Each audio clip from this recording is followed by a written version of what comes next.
Kami dari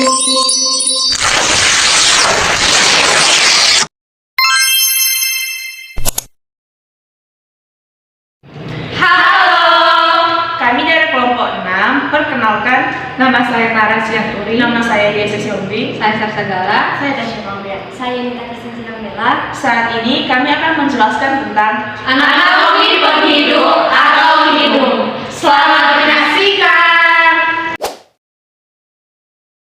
Baiklah, di sini saya akan menjelaskan bagian dari luar hidung. Pertama, saya akan menjelaskan pangkal hidung atau bridge. Pangkal hidung berada di bagian atas dari batang hidung yang posisinya saling tumpang tindih dengan tulang hidung.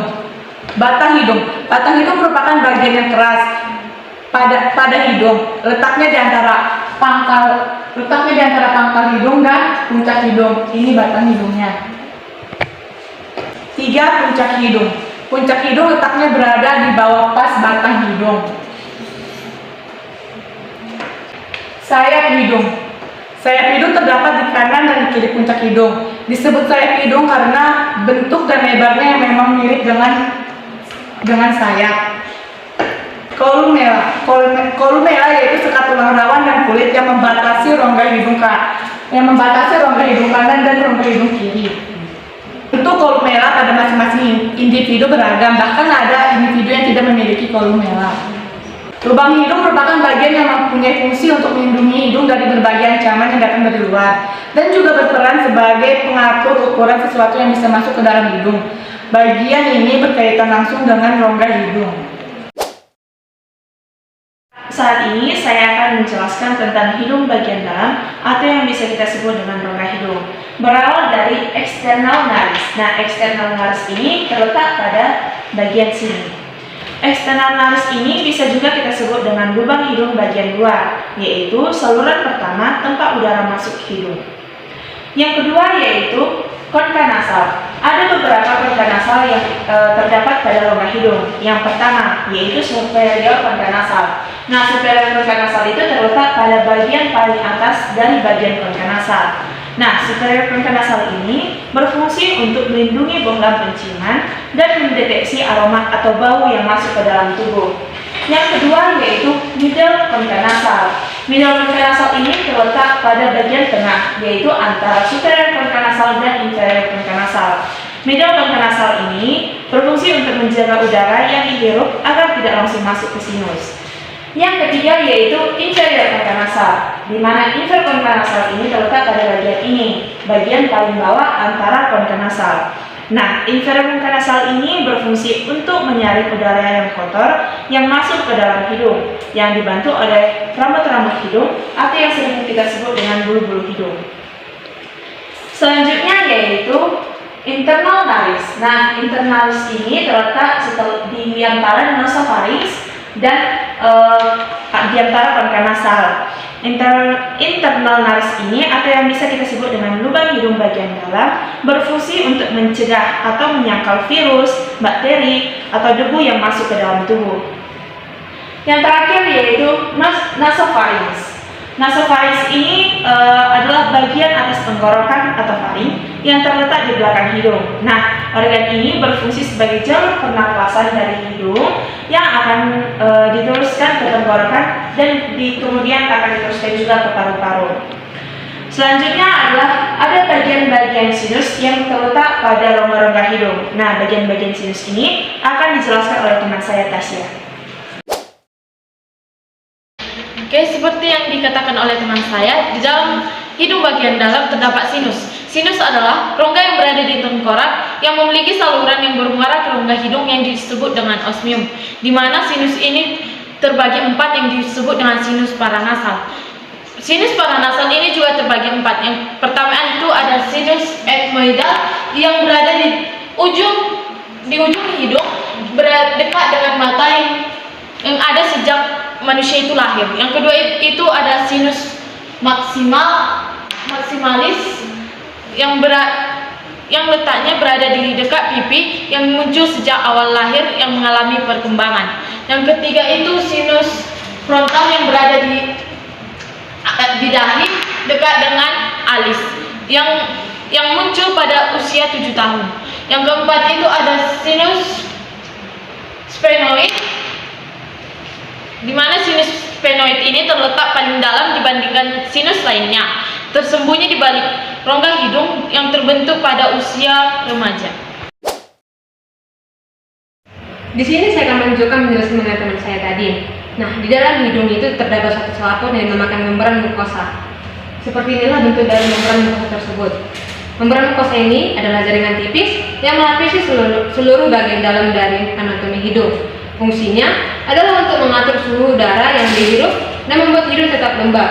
Layaknya garis-garis kulit yang melindungi bagian luar tubuh, mukosa ini merupakan pembatas bagian dalam tubuh kita. Membran mukosa ini terdapat pada dalam hidung, mulut, paru-paru, serta bagian tubuh lainnya.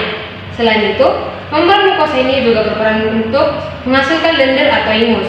Dender tersebut berfungsi untuk merangkap benda-benda asing yang masuk ke dalam hidung kita ketika bernapas.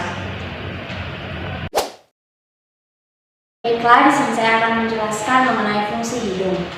Pertama itu sebagai alat respirasi atau pernapasan.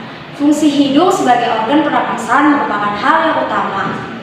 Hidung akan menghirup oksigen yang akan masuk ke dalam tubuh melalui rongga hidung dan akan masuk ke dalam melalui organ-organ lainnya hingga ke paru-paru. Selain itu, hidung juga berfungsi sebagai jalur masuknya oksigen dan jalur keluarnya karbon dioksida yang juga tidak jauh berbeda dengan mulut. Sebagai aktor utama dalam proses respirasi, hidung sebagai tempat masuknya udara juga tentunya memiliki tempat untuk menyaring, yaitu di bulu hidung, dan juga untuk menghangatkan serta mengembangkan udara yang akan diterima oleh tubuh melalui membran mukosa. Yang kedua, sebagai indera penciuman. Selain sebagai alat pernapasan yang utama, hidung juga berperan sebagai fungsi utama dalam penciuman tubuh. Dalam proses penciuman ini, hidung akan berkoneksi dengan otak melalui saraf kranial, yaitu saraf olfaktori yang ini, dan akan menimbulkan serta menciptakan ingatan terhadap penciuman tersebut. Dalam proses penciuman, hidung dibantu oleh mukosa penciuman di rongga hidung bagian atas yang di dalamnya terkandung kelenjar hidung yang bagian sini kelenjar olfaktori. 3. Koneksi dengan rasa. Maksudnya di sini adalah bahwa hidung sebagai indera pengecap dan organ pernapasan memiliki hubungan dalam mempengaruhi rasa yang dirasakan oleh lidah si indera perasa. Peran penciuman di sini adalah sebagai penyempurna dari rasa yang berhubungan dengan bau. Tidak jarang bahwa manusia akan dapat mengetahui rasa dari sesuatu hanya melalui penciumannya saja. Itulah salah satu hasil dari hubungan antara penciuman dan rasa. Yang keempat itu berhubung dengan memori. Sebagai indera penciuman tentu memiliki banyak fungsi dari penciuman itu sendiri. Salah satunya adalah akan secara tidak langsung mengingat akan sesuatu ketika mencium sebuah aroma atau bau.